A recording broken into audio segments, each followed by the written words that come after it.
Posible pa raw madagdagan ang pinsalang dulot ng pagsadsad sa Tubataha Reef ng barkong pandigma ng Amerika.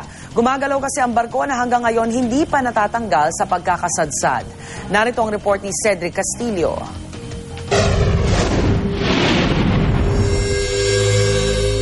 Sa pinakabagong aerial photo ng USS Guardian nakuha ng AFP Western Command, kitang-kitang pumihit na sa anggulong 90 degrees mula sa pagkakasadsad sa corals ng Tubataha Reef ang barko ng US Navy kumpara sa huling kuha sa barko nitong January 18. Sa larawan din makikita ang naglalakihang alon na siya raw dahilan ng paggalaw ng barko. Kung susuriin din ang mga larawan, makikita ang malapit ang barko sa edge o dulo ng coral reef at katabi lamang ng malalim na bahagi ng dagat. Darker blue is the deeper part, no, and yung turquoise, no, yung medyo light green kung makikita natin. Ito na yung reef. The ship is now parallel to the reef.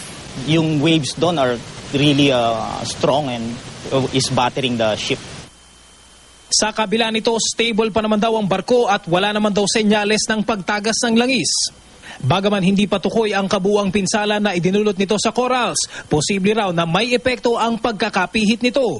Possible na madamage. Hopefully yung assessment matapos ngayon and until such time, doon lang nila mapaplano kung paano nila i-undertake yung salvage operations.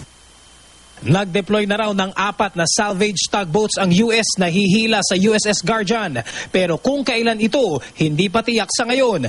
Nagpadala na ng hindi bababa sa 3 barko ang Philippine Navy at Coast Guard, kabilang na ang Oil Spill Response Team. Nakaantabay lang daw ang puwersang pandagat ng Pilipinas. Pero sa ngayon ay hindi pa raw humihingi ng tulong ang US Navy. Para sa unang balita, Cedric Castillo reporting.